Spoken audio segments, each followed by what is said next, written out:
You see, I've experienced some astonishing miracles. The way we got to New Zealand, my wife and I, just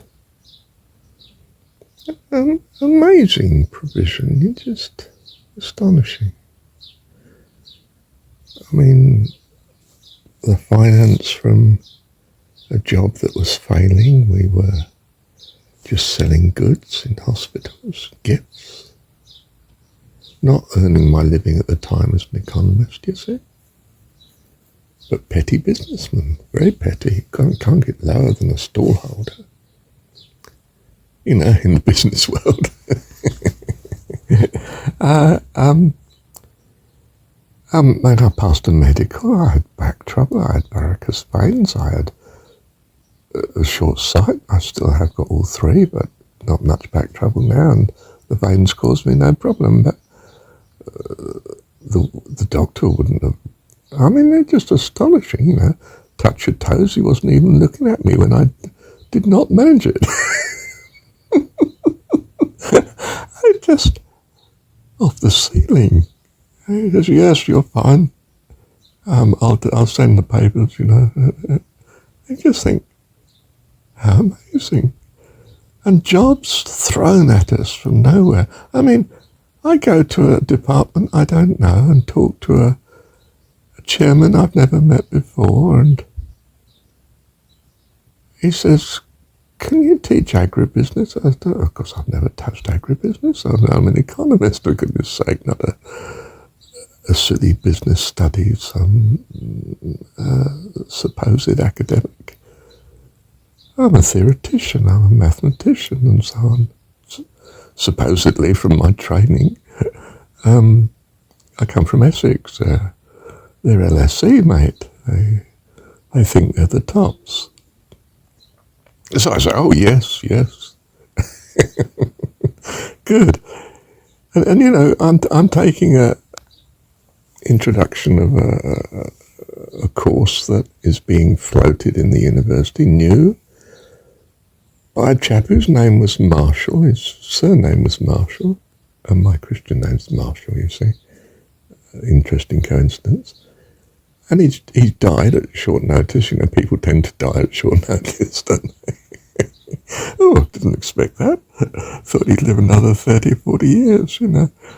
And the course starts in 10 days. Can you manage that? Yes, that'll be all right. And, you know, they look at the confidence of this man. Yeah, he can, can't he? He's a migrant. He'll pull off anything. And he's British. You know, I mean, they're entranced by the status of universities from England and America and so on. And I'm in, and my wife, she equally gets enrolled as a doctor, training to be for her doctorate in another university here, and you just can't believe how God's setting it up. And that's just one example, you know. I've had everything from trains that weren't supposed to be stopping and going out on a limb, getting a bus to somewhere or other, and when I arrived I was expected there, and I was supposed to know I was supposed to be there, and I just behave as if, yes. I mean, I've had those sort of miracles, and they've been utterly uplifting, and not to mention, you know, being diagnosed that my back would just deteriorate. Do you want to live with it, or do you want all the operations? I'll live with it, thank you. And, you know, I meet a chap on a train who says, no, backs get better as you get older, not worse. And he was an example of such. He was older than me, and he'd had back trouble, and still had it to some extent. And, you know, I've lived the next 40 years with back trouble, and it's got easier and easier, thank God. And I've been so glad, so glad, so glad. And there's 1,000 miracles that even I've noticed. Seek and you'll find. You look for God in your life, you start seeing it. Whatsoever is good and lovely, think on these things. You'll start to notice more and more of the goodness of God in your life. That's the miracle. And the real miracle is that you're transformed.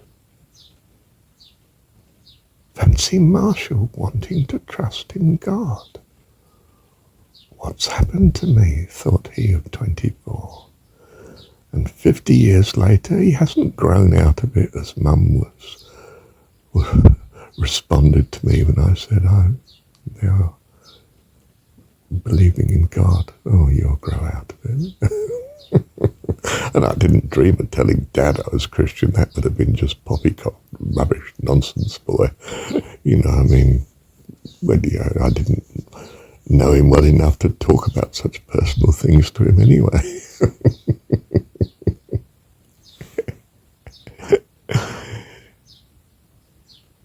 And how about that? Right from the beginning, I don't want to lay it on, but, I'm fostered out from birth, and it's a bad fostering. And this woman storms into the house, this council house, and rescues me. Wow. And I'm cured of TB. Okay, medical streptomycin, penicillin, early antibiotics. But it worked. And it was timing. If I'd have had TB 20 years earlier, I'd have been a cripple at the very least, a cripple with a 3-year-old leg for life. Instead of rescued. And then into the arms of Mum, and Mum devoted to me. What a provision. What a start in life. Someone who loves you. Well, at least from 5 years on you notice it. Probably didn't realise it too much the first 5 years. Although how about this lady that rescues me? She must have, well, from my point of view, had a heart of gold. Mrs. Short, bless her. Don't know anything else about her, really. Except she was council house and going to work and had four other kids, something like that. So anyway, let me pause a sec, catch up with what I've said. Well, I had some experience of the miraculous, but that's not what's steering me. What's steering me is the love of God. Because I see God as loving. How else could I love him? My first wife and I came across a book, Prison to Praise, by Merlin Carruthers. You thank God for everything. He's an all-powerful God that loves you. You'd be astonished at the miracles that start to come when you do that. I commend it to you. Don't worry about whether you believe in it or not. You just do it. You drop the cup and it breaks. And you say, oh, thank you, Lord.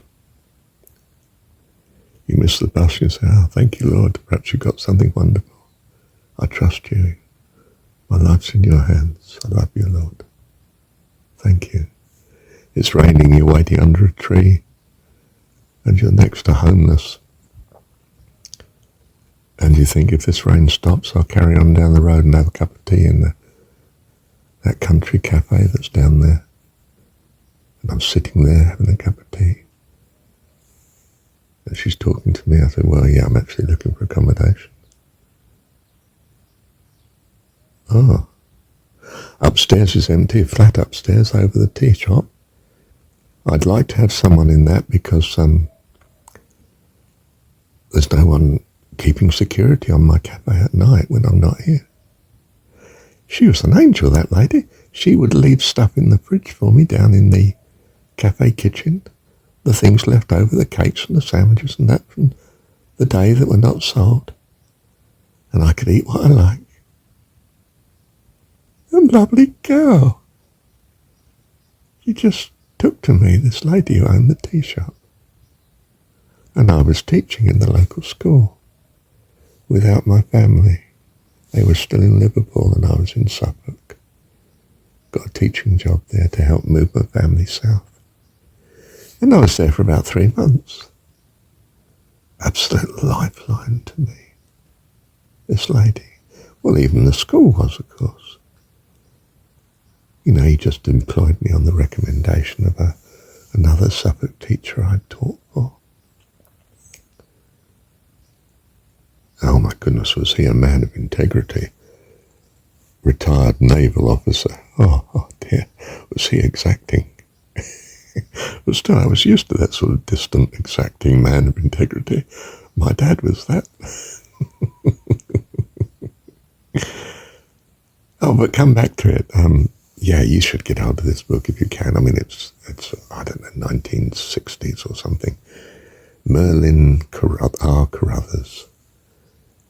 Prison to Praise, or any of the other praise books. They will give a similar philosophy about the miracles in his life through just thanking God. Just that. And the letters that were in the subsequent books that he published to him about people that had done so and the miracles in their life. And I mean miracles. So it's not that miracles are alien to me, especially once my eyes were opened I fell in love, didn't I? And I was on cloud 9. I wanted God to exist, to be thankful to. I realized I wanted him to exist. Wow. How could an academic, humanist, secular, privileged person want God to exist? Because I was so thankful to God for the happiness of being in love. I wanted God to exist, to thank him for it. I couldn't thank my beloved because I'd unloaded her to the person that she was in love with. Why? Because I loved her and I wanted what was best for her, didn't I? And I realized what love really was. And I was so pleased with myself that I felt I got an insight into what love truly is, which of course I picked up from Mum, who was selfless towards me, at least as I saw it. As I got older, I realized she wasn't quite as selfless as I thought, but the damage had been done by then. I believed in love.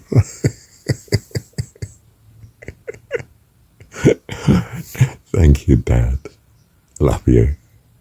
Love you to bits. Thank you, Dad.